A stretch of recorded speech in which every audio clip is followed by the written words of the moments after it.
South ఇండియాలోని అతి తక్కువ ధరలకి రత్నాలనందించే ఏకైక సంస్థ 6JVR. ఇప్పుడు ప్రతి ఒక్కరూ సినీ కార్మికుల గురించే మాట్లాడుకుంటూ ఉన్నారు.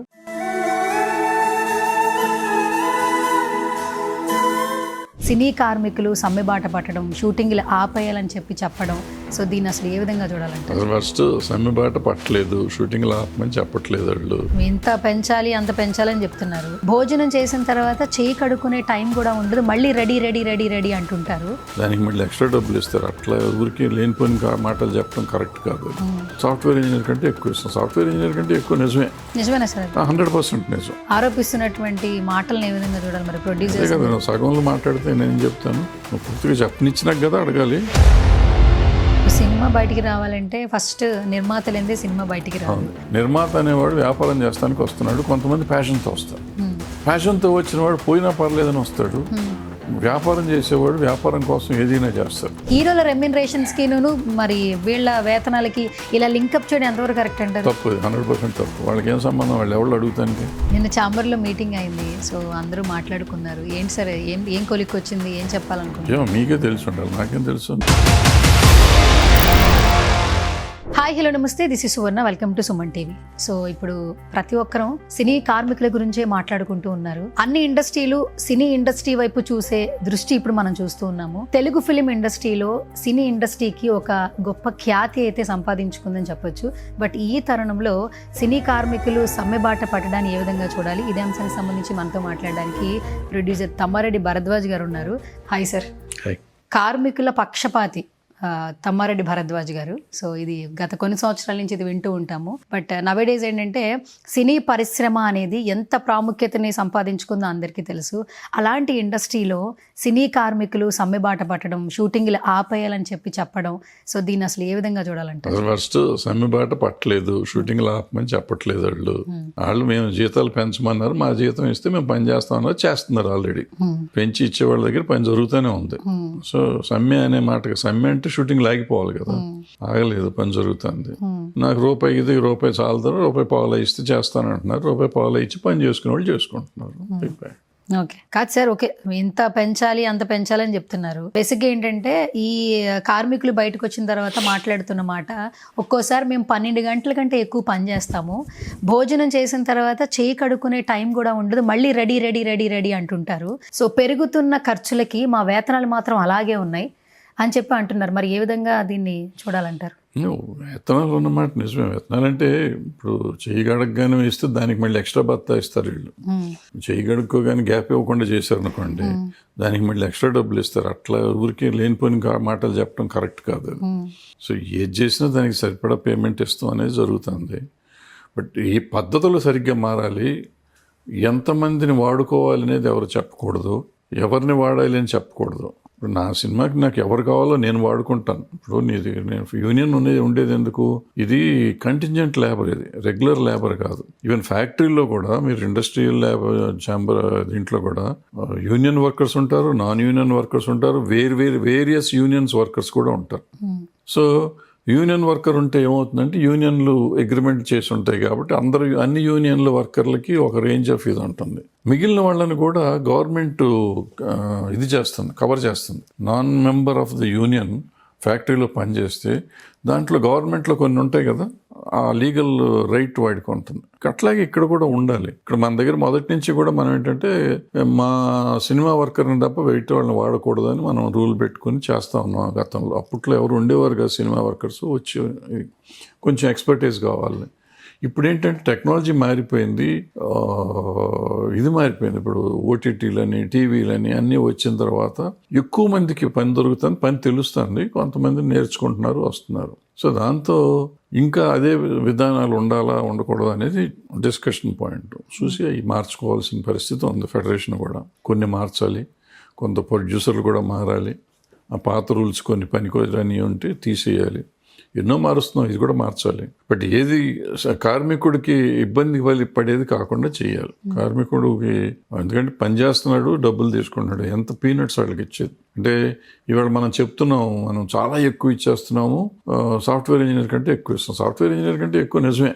నిజమేనా సార్ అది? 100% నిజం. మరి సాఫ్ట్వేర్ కి ఇచ్చే జీతాలతో పోల్చుకున్నప్పుడు మరి వీళ్ళు ఆరోపిస్తున్నటువంటి మాటలను ఏ విధంగా చూడాలి మరి అదే ప్రొడ్యూసర్స్? కదా, నువ్వు సగంలో మాట్లాడితే నేనేం చెప్తాను, నువ్వు పూర్తిగా చెప్పనిచ్చినాక కదా అడగాలి. చెప్పండి. ఇప్పుడు నాకు ఈ సాఫ్ట్వేర్ ఇంజనీర్కి నెల జీతం ఇస్తారు, మా సినిమా కార్మికుడికి రోజువారీ ఇస్తారు. రోజువారీని ఇప్పుడు సాఫ్ట్వేర్ వర్కర్కి 1,00,000 రూపాయలు ఇచ్చాం సాఫ్ట్వేర్ ఇంజనీర్ మనిషికి, అతనికి రోజువారీగా లెక్కేస్తే 3,000 రూపాయలు అవుతుంది. సో ఆ 3,000 రూపాయలు మీరు లెక్కేసి నాకు 3,000 రూపాయలు ఇస్తున్నాం అంటున్నారు. సాఫ్ట్వేర్ ఇంజనీరు 22 రోజులు పనిచేస్తాడు నెలలో. 22 రోజులు పనిచేస్తే 30 రోజులు జీతం ఇస్తున్నారని మీరు 3,000 రూపాయలు లెక్కేసి నాకు 3,000 ఇస్తున్నాం కాబట్టి నెలవారీ అంటున్నారు. నాకు 3,000 రూపాయలు ఇచ్చి ఎన్ని రోజులు పనిస్తారు? నాకు నెల రోజులు పనిస్తున్నారా? 20 రోజులు పనిస్తున్నారా? 10 రోజులు పనిస్తున్నారా? ఎవరన్నా గ్యారంటీ ఇస్తారా? నేను నీ దగ్గర ఉన్న కార్మికులందరికీ నెల రోజులు పనిస్తున్నాను కాబట్టి సాఫ్ట్వేర్ ఇంజనీర్ల కంటే ఎక్కువ ఇస్తున్నాను అంటే 100% తప్పది. ఎవరిని అడిగితే నేను వెళ్ళి కొట్టొస్తా. ఇప్పుడు దీనికి సమాధానం ఎవరన్నా చెప్పగలిగితే నాకు చెప్పు. ఇప్పుడు మీరు అందరూ చెప్తున్నారు 2 ఏళ్ళు 3 ఏళ్ళు తీసాం, 200 కోట్లని 300 కోట్లని. ఈ 300 కోట్లలో కార్మికులకి ఎంత పర్సంటేజ్ ఇచ్చారు లెక్క తేల్చమనండి. 15 కోట్లు ఇచ్చారు, 20 కోట్లు ఇచ్చాం, 30 కోట్లు ఇచ్చాం. ఓకే, ఎన్ని కోట్లు ఇచ్చినా పర్సంటేజ్ ఎంత వచ్చింది? ది కాస్ట్ ఆఫ్ ప్రొడక్షన్ ఎంత ఉంది గ్రాస్, దాంట్లో పర్సంటేజ్ ఆఫ్ వర్కర్కి ఎంత ఇస్తున్నాం? మీకు ఎప్పుడు 10% దాటి రాదు. మీరు ఏ లెక్కలన్నీ వేసుకోండి. మరి 10% ఇవ్వకుండా పని అంటే చేస్తారు. నెంబర్ ఆఫ్ వర్కర్స్ నువ్వు పెంచుకుపోయావు. ఒకప్పుడు 40 మంది 50 మందితో చేసే సినిమా ఇవాళ 50 మంది 300 మంది 400 మందిని పెట్టి చేస్తున్నారు. మరి అంతమంది అంత నెంబర్ వచ్చినప్పుడు వాళ్ళకి నువ్వు 1000-2000 ఇచ్చినా కానీ వెళ్ళిపోతాయి, లక్షల్లోకి వెళ్ళిపోతున్నాయిగా, అయిపోతుంది. అందులో ఏమవుతుంది, కొంతమందిని బయట నుంచి తెస్తున్నాం. ఇక్కడ నుంచి ఇక్కడ ఉన్నవాళ్ళకి పెద్దగా నాకు తెలిసి 10,000 రూపాయలు మించిన బత్తా ఉన్నవాళ్ళు ఇక్కడ లేరు. ఇప్పుడు బయట నుంచి వచ్చేవాళ్ళు లక్షలు తీసుకునేవాళ్ళు ఉన్నారు. 1,00,000 రూపాయలు 75,000 50,000 బయట నుంచి వచ్చేవాళ్ళు. ఇప్పుడు మేము ఏం చేస్తున్నాము, వాళ్ళకి ఇచ్చిన లెక్క కూడా కలిపేసి మీకు 10 కోట్లు ఇచ్చాం, 20 కోట్లు ఇచ్చాం, 30 కోట్లు ఇచ్చాం. వాళ్ళని ఎందుకు తెచ్చుకుంటున్నావు నువ్వు? వీళ్ళతో ఎన్నో సినిమాలు తీసాం, సెన్సేషనల్ హిట్స్ తీసింది వీళ్ళందరితో. వీళ్ళకంత పని రాకపోతే వీళ్ళతో చేయంగా, ఎక్స్పర్టైజ్ లేదు, వీళ్ళకి స్కిల్ లేదని చాలా మంది చెప్తున్నారు. స్కిల్ లేకపోతే ఇన్ని వందల సినిమాలు ఇప్పుడు హార్డ్లీ 5 years నుంచో 6 years నుంచో బయట వాళ్ళని తెచ్చి వాడుతున్నారు. ఈ ఫారినర్స్ని తీసుకురావటం, లేకపోతే ఇక్కడి నుంచి తీసుకురావడం, బాంబే నుంచి తేవటం, ఇంకో చోట నుంచి తీసుకురావటం. 5 years నుంచి 10 years మధ్యలో చేంజ్ వచ్చింది. అక్కడి నుంచే మీకు కల్చర్ పెరిగింది. కార్వాన్ కల్చర్ ఒకటి వచ్చింది. ఇవన్నీ వచ్చినాక ఈ ఎక్స్ట్రా ఖర్చు, దీన్ని సినిమా మీద ఖర్చు పెట్టకుండా దేని మీద ఖర్చు పెడుతున్నారు. కొన్ని ఫ్యాన్సీస్ మీద, కొన్నిటి మీద. మీ క్వాలిటీ అనే ఒక మబ్బులో పడిపోయి దానికోసం మీరు ఏంటేంటో ఖర్చు పెట్టి అదంతా కలిపి వర్కర్స్ మీద వేసేస్తున్నాం. ఇవాళ నిజంగా చెప్తే ఈ ఇస్తున్న డబ్బుల్లో ఈ 10% ఎంత అయితే దీంట్లో ఉందో, దీంట్లో 2 to 3% అసలు ఈ వర్కర్స్కి రాదు. అది ఎక్కడి నుంచి బయట నుంచి వచ్చిన వాళ్ళని ఇంటికి వెళ్తాను. 3% 4% బయటికి పోతాను. సో వీళ్ళకి వచ్చేది 6 to 7%. ఇప్పుడు నిన్న ఎవరో డ్రైవర్కి 1,50,000 ఇచ్చామన్నారు. ఒక డ్రైవర్కి ఇచ్చారా? ఒక డ్రైవర్కి ఒక కారుకి ఒకే రోజు ఇచ్చారు. 4 రోజులు పని ఉండదుగా మన దగ్గర. మనం ఒక సినిమా 4 రోజులు చెయ్యం.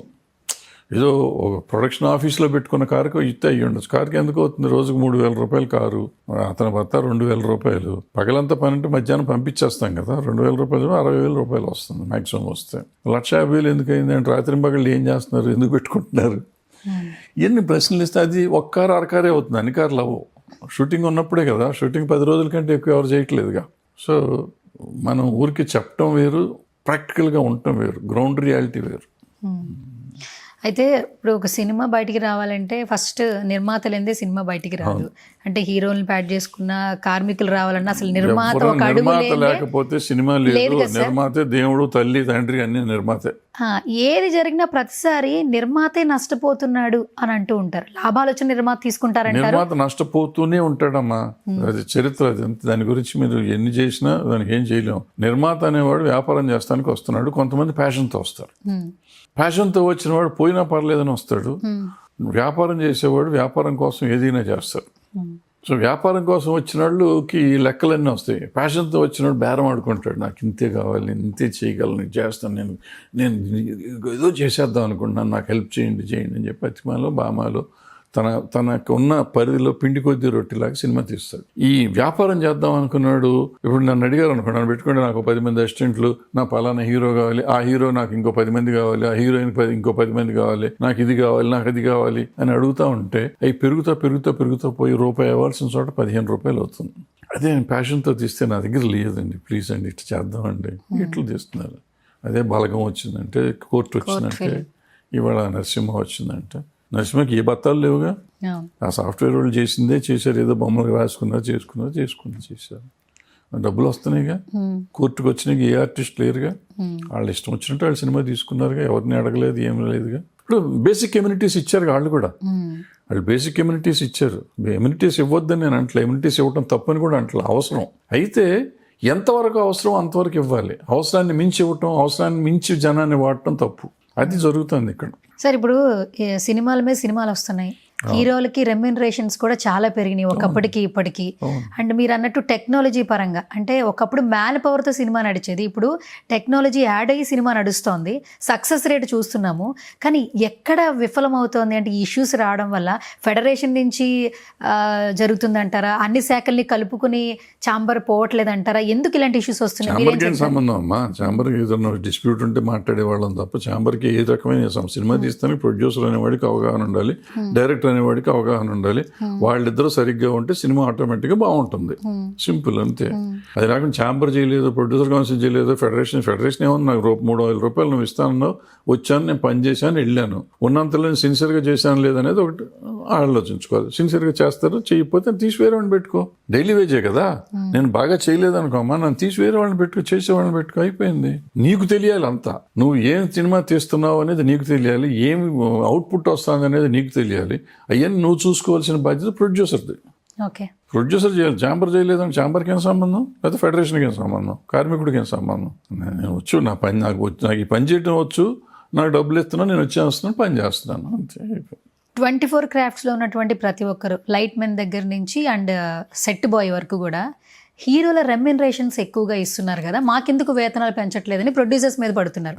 హీరోల రెమ్యూనరేషన్స్కి మరి వీళ్ళ వేతనాలకి ఇలా లింకప్ చేయడం ఎంతవరకు కరెక్ట్ అంటారు? తప్పు, 100% తప్పు. వాళ్ళకి ఏం సంబంధం? వాళ్ళు ఎవరు అడుగుతానికి? నాకు తీట బట్టే నేను డబ్బులు ఇస్తున్నాను, నువ్వెవరు నన్ను అడుగుతానికి?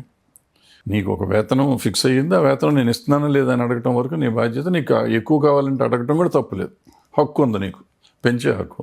నేను ఎవరికి ఎంత ఇస్తున్నాను, ఏం చేస్తున్నాను అడిగే హక్కు నీకు లేదు. నా ఇష్టం వచ్చింది నేను ఇచ్చుకుంటా. That's wrong. ఓకే, ఇంకొక మాట అంటున్నారు సార్, అంటే పెరుగుతున్న ఖర్చులకి వేతనాలు కూడా పెరగాలి కదా. 2022 తర్వాత వేతనాల పెంపు జరగలేదు, అన్ని ఖర్చులు పెరుగుతున్నాయి. సో కాబట్టి భారం అంతా కుటుంబం అందరూ భరిస్తూ ఉన్నారు, కాబట్టి మా వేతనాలు కూడా పెరగాలని కార్మికులు అడుగుతున్నారు. దీన్ని ఏ విధంగా చూడాలంటారు? 100 ఏ విధంగా చూడండి, పెరగక్కర్లేదా? నువ్వు సంవత్సరం నీ జీతం పెరగట్లా మీకు ఆఫీస్లో? మాకెందుకు పెరగకూడదు? మీకే పెరగాల? మీరు మాత్రం పని చేసేవాళ్ళు మేము పనికిరాని వాళ్ళమా? మేము పని చేస్తున్నాం కాబట్టి మాకు పెరగాలి. ధర్మం పెరుగుతుంది, కాస్ట్ ఆఫ్ ప్రొడక్షన్ పెరుగుతుంది, కాస్ట్ ఆఫ్ లివింగ్ పెరుగుతుంది. కాస్ట్ ఆఫ్ ప్రొడక్షన్ పెరగటం అనేది మా చేతిలో, కాస్ట్ ఆఫ్ లివింగ్ పెరుగుతుంది. So cost of living index ప్రకారం నాకు పెరగాల్సిన అవసరం ఉంది, పెంచాలి కూడా. ఎంత పెంచాలనేది ఇద్దరు డిస్కషన్ చేసుకోవాలి. ఇంత పెరగాలి, ఇంత పెంచాలని అడగటం నా వంతు. నేను అడగాలి. నేను మామూలు ధర్మంగా వచ్చేసారి నాకు 5% పెంచండి సార్, 2% పెంచుతానే అంటారు. నేను 30% అడిగితేనే నాకు కావాల్సింది కొంచెం వస్తుంది కదా, అడగాలి. నిన్న ఛాంబర్లో మీటింగ్ అయింది, సో అందరూ మాట్లాడుకున్నారు. ఏంటి సార్, ఏం కొలిక్కి వచ్చింది, ఏం చెప్పాలనుకుంటున్నారు? మీకే తెలిసి ఉండాలి, నాకేం తెలుసు. నేను వెళ్ళేసరికి అయిపోయింది మీటింగ్. ఏదో 4 కండిషన్స్ ఇచ్చారంట, అందులో కొన్ని కండిషన్స్ బాగున్నాయి. వీళ్ళు అనిల్ కూడా స్టేట్మెంట్ ఏదో ఇచ్చాడు, 2 భయం ఒప్పుకున్నాం అని చెప్పారు. అవి కొంచెం కరెక్షన్స్ ఉన్నాయి, అయిపోతుంది. మీ యూట్యూబ్ ఛానల్లో ఒక వీడియో పెట్టారు, ఆ వీడియోలో కొన్ని విషయాలు స్పష్టం చేశారు. యానిమేషన్ ఫిలిమ్స్ కూడా థియేటర్కి వెళ్తున్నారు జనాలు చూడడానికి, ఎక్కడ థియేటర్ ఖాళీ లేదు. 11th డే కూడా కలెక్షన్స్ బాగున్నాయి, 15th డే కూడా ఉంది. 15th డే మరి మన సినిమాలకి ఎందుకు ఆడియన్స్ థియేటర్కి రారు? సినిమాలకి అసలు రావట్లేదు ఆడియన్స్ అన్న మాట అవాస్తవం అన్నారు మీరు. ఒకసారి దాని గురించి చెప్తారు? అసలు యాక్చువల్లీ అవాస్తవం అనేది నేను చెప్పక్కర్లేదమ్మా, నేను ఆ వీడియోలోనే పెట్టాను. మీరు చూసుంటే సినిమా ఇండస్ట్రీలో వాళ్ళ దిగ్గజాలు, సినిమా ఇండస్ట్రీని శాసిస్తున్న హీరోలు కానీ, శాసిస్తున్న ప్రొడ్యూసర్లు కానీ, శాసిస్తున్న డిస్ట్రిబ్యూటర్లు కానీ థియేటర్లు కడుతున్నారు. ఇప్పుడు ఒక పక్కన వాళ్ళే సినిమా ఇండస్ట్రీ చచ్చిపోయిన థియేటర్కి జనం రావట్లేదు అన్నారు.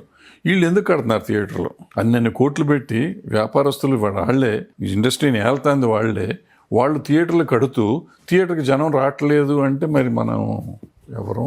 ఇప్పటికే అల్లు అర్జున్ గారికి థియేటర్ ఉంది, మహేష్ బాబు గారు ఇంకా థియేటర్స్ తీసుకొస్తున్నారు వింటున్నాం, రవితేజ గారు కూడా అదే ప్రాసెస్లో ఉన్నారు అంటున్నారు. అంటే అగ్ర హీరోలే థియేటర్స్ మీద ఇన్వెస్ట్మెంట్ చేస్తున్నారు.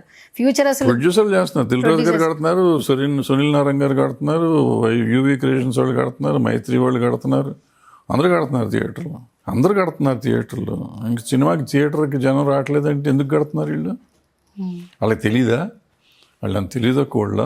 మీరు ఆలోచించాలి. అన్ని నన్ను అడిగి నానోడితే ఎందుకు చెప్పిస్తారు మీరు? సరే, ఒకప్పుడు సినిమా ఇప్పుడు సినిమా ఏం మారింది అంటే మీరు ఆల్మోస్ట్ ఇండస్ట్రీలో అంటే ఫెడరేషన్ ఛాంబర్ పక్కన పెడితే మీరు ఇండస్ట్రీకి తెలిసిన పర్సన్ కాబట్టి ఏం చెప్తారు? సినిమాలో ఏం చేంజ్ అయింది? చాలా మార్పులు వచ్చినాయి అమ్మా.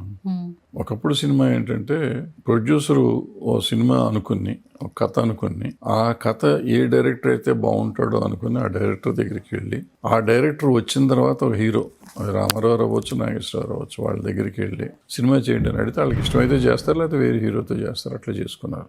ఆ తర్వాత కాలంలో రామారావు గారి ప్రొడ్యూసర్లు, నాగేశ్వర ప్రొడ్యూసర్లు వాళ్ళకి సరిపడే కథలు వీళ్ళు కూడా అల్లుకుని, అప్పుడుకైనా కూడా డైరెక్టర్ వచ్చినాక కథ వేసుకుని ఆ హీరో దగ్గరికి వెళ్ళి కథ చెప్పారు. ఆ తర్వాత అట్టట్టమైన ఇప్పుడు ఏమైపోయిందంటే గ్యాంబ్లింగ్. మొత్తం ఊళ్ళో ఏ డైరెక్టర్ ఒక సినిమా హిట్ ఇస్తే అతనికి అడ్వాన్స్ కొట్టి దొడ్లో కట్టేసేయటం. హీరోలు అందరికీ బ్యాక్ టు బ్యాక్ సినిమాలు తీయట్లా, 3 ఏళ్ళ కోటి కదా తీసేది వీళ్ళంతా. హీరోలు అందరికీ అడ్వాన్స్లు ఇచ్చేయటం ఒక కంపెనీ. అందరు హీరోలు అన్ని కంపెనీల్లో ఉన్నారు, ఇంకా బయట వాళ్ళకి ఎవరికి దొరకకుండా. అందరు డైరెక్టర్లు అన్ని కంపెనీల్లో ఉన్నారు, బయట వాళ్ళకి దొరకకుండా. సో ఏమవుతుంది, నెంబర్ ఆఫ్ ఫిల్మ్స్ తగ్గిపోయినాయి. ఎందుకంటే రెమ్యునరేషన్స్ విపరీతంగా పెరిగిపోయేటప్పటికి వాళ్ళు కంఫర్టబుల్ స్టేజ్లో ఉంది. కంఫర్టబుల్ అంటే తక్కువ రెమ్యునరేషన్ ఇచ్చినా కంఫర్టబుల్లే ఉంటారు. 100 కోట్లు ఇచ్చినా కంఫర్టబుల్లే, 10 కోట్లు ఇచ్చినా కంఫర్టబుల్లే కదా. బట్ పెరుగుతూ వస్తాను. ఆ కంఫర్టబుల్ జోన్లో ఉన్నప్పుడు 2 ఏళ్ళకో 3 ఏళ్ళకో మెల్లిగా తీస్తాం. తొందర ఏముంది, హడావిడే ఉంది వాళ్ళకి లేదు, వీళ్ళకి లేదు. సో దాంతో ఏమవుతుంది, ఆ రోజుకి ఈ రోజుకి ఏంటంటే ఆ రోజు 6 నెలలకి సినిమా అయిపోయేది. 3 నెలలకి నుంచి 6 నెలల లోపు సినిమా రిలీజ్ చేసేవాళ్ళం, 9 నెలలకు రిలీజ్ చేసేవారు. ఇప్పుడు ఎన్ని సంవత్సరాలు అవుతుందో తెలియట్లేదు. నడుస్తూ ఉంటుంది. టెక్నాలజీ స్పీడ్గా జరిగే టెక్నాలజీ కనిపెట్టారు. మనకు దాన్ని ఎంత స్లోగా చేయాలో అంత స్లోగా చేస్తున్నాం. ఇప్పుడు మీరు చెప్పిన పాయింటే సార్, అప్పట్లో సినిమాలు నుంచి ఇప్పటి సినిమాల వరకు చాలామంది సినిమా ఇండస్ట్రీ మీదే బ్రతుకుతున్న వాళ్ళు ఉన్నారు చాలామంది.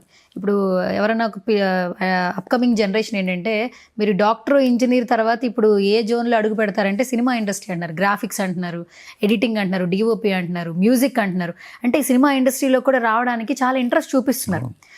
ఒకప్పుడు సినిమాకి సంబంధించి, కార్మికులకు సంబంధించి ఏమైనా కష్టం వస్తే దాసరి నారాయణరావు గారు ఉండేవాళ్ళు, ఏ లోటు ఉండేది కాదు అంటారు. మరి ఇప్పుడు వస్తున్నటువంటి ఇష్యూస్ని ఏ విధంగా చూడాలి? ఇప్పుడు పెద్ద దిక్కు అంటే ఎవరు ఆయన తర్వాత? అసలు పెద్ద దిక్కు అనేది లేదు. అదేం ఉద్యోగం కాదు, లేకపోతే అది కిరీటం కాదు, ప్రెసిడెంట్ ఆఫ్ ఇండియానో లేకపోతే రాజు, ఇటువంటి ఏం కాదు. ఒక వ్యక్తి ఒక సంఘటిత దీనిగా శక్తిగా మారాడు. దాసరి నారాయణ అనే వ్యక్తి, ఆయన ఒక శక్తిగా మారిపోయాడు. ఎలా మారాడు? ఆయనకున్న టాలెంట్తో మారాడు. సో ఆ టాలెంట్ ఎవరికి రాదు, ఆయన ఎవరు రారు, ఎందుకు వచ్చారో తెలియదు, ఎందుకు వెళ్ళిపోయారో తెలియదు, అయిపోయింది, అది జరిగిపోయింది. అది మాట్లాడితే నారాయణరావు గారి గురించి మనం మాట్లాడుకుంటే ఆయన రిప్లేస్ చేయలేము, అవ్వదు కూడా, మాట్లాడుకోవటం కూడా వేస్ట్. ఆ రోజు జరిగింది. అంత శక్తి ఉన్న వాళ్ళు మళ్ళీ రారు, పుట్టరు. ఇంకా సార్, ముంబై నుంచి తీసుకురావడానికి ఇంట్రెస్ట్ చూపిస్తున్నారు చాలామంది ప్రొడ్యూసర్లు. ఇక్కడ ఉన్న వాళ్ళు ఏమయ్యారని అడుగుతున్నారు. ముంబై వాళ్ళని ఎందుకు ఎంకరేజ్ చేస్తున్నారు అంటున్నారు. దాన్ని ఏ విధంగా చూడాలి మరి? ఏం ఎంకరేజ్ చేయట్లేదు. ఎంతమంది తెస్తారమ్మా? 3 తెస్తారు, 4 తెస్తారు, 10 మంది తెస్తారు. మనం 300 మంది పని చేస్తుంటే 10 మంది వస్తే 290 మంది మనమే చేస్తున్నాం కదా. ఊరికి అనవసరంగా దాని మీద ఇప్పుడు మన కాన్ఫెడరేషన్ రూల్ ప్రకారం మన కార్మికులు ఎక్కడ కార్మికుడైనా ఎక్కడైనా పని చేయొచ్చు. మనం వెళ్ళి అక్కడ బాంబేలో పని చేయట్లేదా? మన ఫైట్ మాస్టర్లు, డాన్స్ మాస్టర్లు బాంబే వెళ్ళి పని చేయట్లేదా? ఊరికి మనం గోల్ చేస్తాం. అమెరికా వాడు వచ్చి ఇక్కడ చేస్తే తిడుతున్నాం. మన అమెరికాలో మొత్తం మనమే ఉన్నాం కదా. మరి అట్లాగే అన్ని చోట్ల మనం వెళ్ళి వెళ్తాం. మన భారతదేశంలో ఎక్కడైనా ఎవరైనా పని చేసుకోవచ్చు, చేయకూడదు అనేది ఏదో ఊరికే తెలియని వాళ్ళు కొంతమంది మాట్లాడుతూ ఉంటారు, అవి అసలు పడుచుకోకూడదు. ఇలాంటి ఇష్యూస్ వచ్చిన ప్రతిసారి కామన్ మెన్ కావచ్చు, ఇండస్ట్రీ వాళ్ళు కావచ్చు, ఒక మాట అయితే వ్యక్తపరుస్తారు సార్, ప్రొడ్యూసర్ లేనిదే సినిమా లేదు, కానీ ఎక్కువగా పేరు హీరోలకే వస్తుంది, అగ్ర హీరోలకే వస్తుంది అంటుంటారు. ఇలాంటి ఇష్యూస్ వచ్చినప్పుడు హీరోలు ఎందుకు ముందుకు రారు, ఎందుకు సార్ట్ అవుట్ చేయరు అన్న మాట అని అంటూ ఉన్నారు సార్. అసలు హీరోలకి అసలు సంబంధమే ఉండదు, ప్రొడ్యూసరే చూస్తారని అంటుంటారు కదా. ఇలా మాట్లాడే వాళ్ళకి మీరు ఇచ్చే క్లారిటీ ఏమైనా ఉందా? ఏం లేదు, హీరోకి ఏం సంబంధం, హీరోలకి ఏం సంబంధం అసలు. ఇప్పుడు హీరోలైనా కార్మికుడైనా డబ్బులు తీసుకుని పనిచేసేవాళ్ళే కదా. వాళ్ళు ఏం సమస్య పరిష్కరిస్తారు? ఇప్పుడు ఫర్ ఎగ్జాంపుల్ మీరు ఇందాక డిస్కషన్ వచ్చినప్పుడు చెప్పారే, నేనే ఒక 100 కోట్లు తీసుకున్న హీరోని అనుకుందాం కొంచెంసేపు. నేను వచ్చి ఇక్కడ పంచాయతీ పెట్టా, ఈ కార్మికుల కింద మిమ్మల్ని కూర్చోబెట్టి మీరు 30% పెంచడం అన్యాయం అయ్యా, మీరు ఎట్ట పెంచుతారు, పాపం నిర్మాత ఏమైపోతాడంటే అక్కడి నుంచి ఒక కుర్రాడు లేసి, సార్ మీరు 100 కోట్లు తీసుకోవట్లేదా సార్, మరి మాకేం సార్, మాది ఎంత సార్, ఇస్తే 30% ఇస్తే ఏమొస్తుంది సార్, ₹1,00,00,000 పెరుగుతుంది సార్, ఇవ్వచ్చు కదా సార్ అంటాడు సింపుల్గా. ఈయన తలకాయ ఎక్కడ పెట్టుకుంటాడు? సో అందుకని నోరు మూసుకొని మన పని మనం చూసుకోవటం బెటర్. మనకు సంబంధం లేని మ్యాటర్. నాకు ఎందుకు ఇస్తున్నారు 100 కోట్లు కానీ 200 కోట్లు కానీ ఎందుకు ఇస్తున్నారంటే, నా ముఖం చూస్తే జనం వస్తారు. నా అవసరం నీకు ఉంది కాబట్టి నువ్వు ఇస్తున్నావు. అది నీకు నాకు ఉన్న మధ్య సమస్య, అది మిగిలిన వాళ్ళకి సంబంధించిన సమస్య కాదు.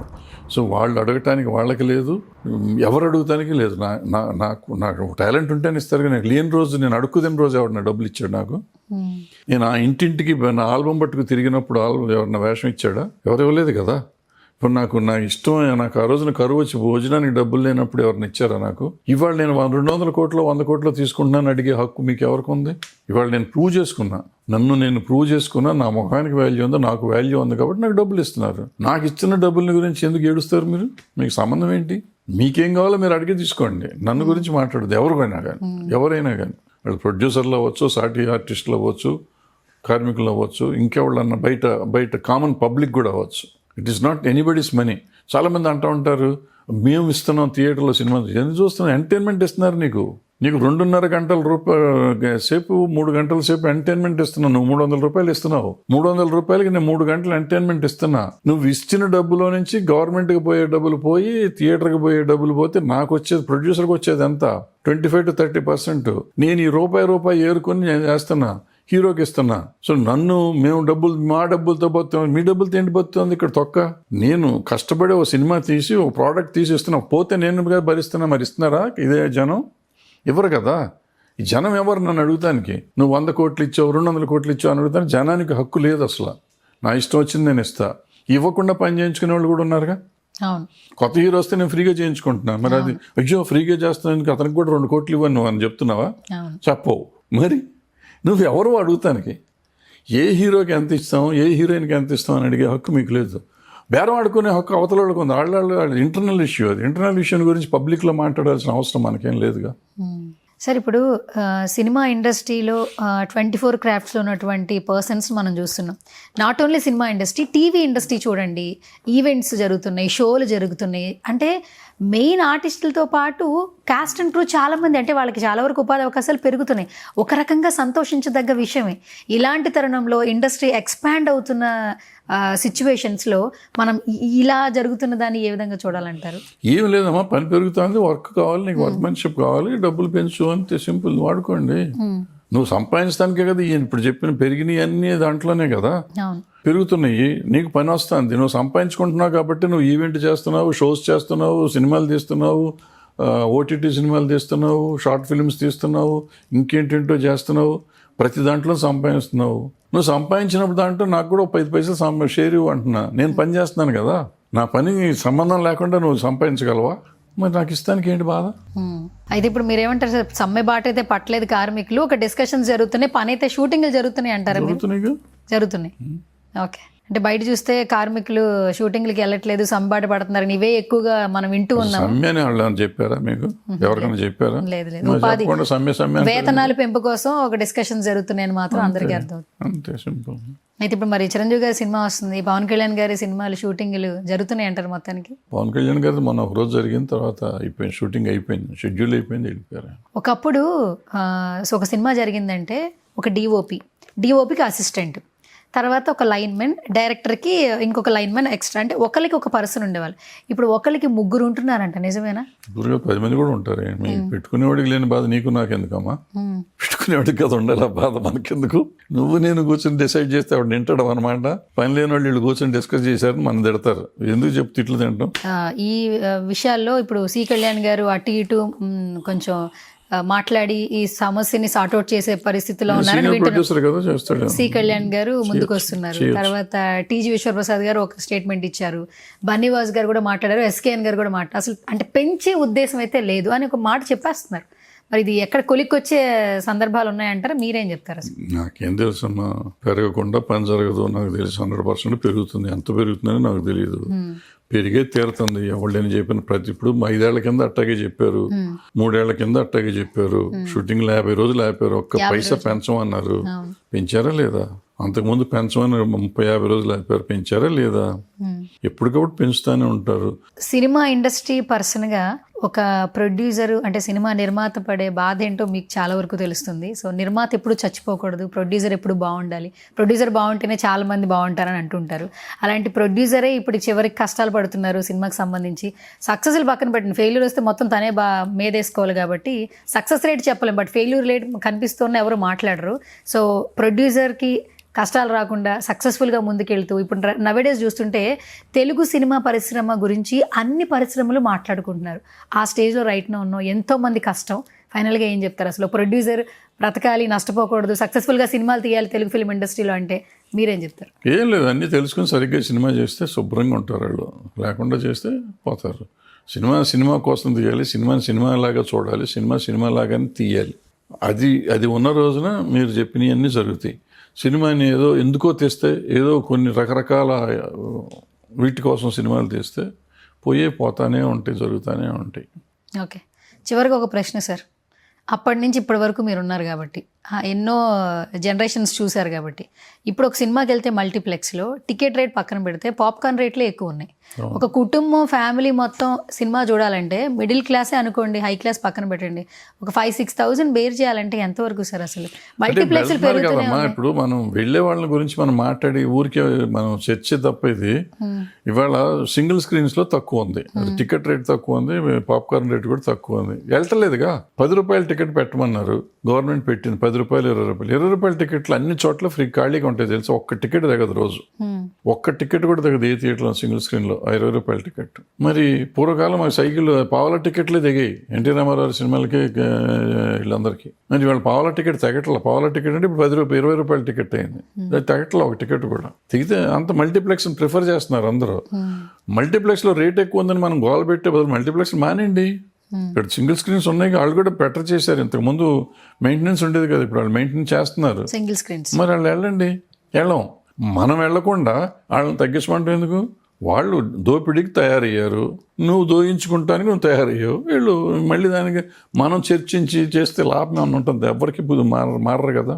మీరు మల్టీప్లెక్స్లోనే చూస్తున్నారు సినిమా, సింగిల్ స్క్రీన్లో చూస్తున్నారు? నాకు ఇష్టం వచ్చిన చోట చూస్తాను. నేను చూడట్ల సినిమాలు. ఇంతకుముందు వారానికి కాదు, ఎవ్రీ డే సినిమా చూసేవాడిని. 2-3 సినిమాలు చూసేవాడిని. ఇప్పుడు అసలు 2 నెలలకి 3 నెలలకి ఒకసారి చూస్తున్నా సినిమా. ఓటీటీలోనే రోజుకి ఒక సినిమా చూస్తారా? ఓటీటీలో చూస్తాం, 1-2 చూస్తాం. ఓకే.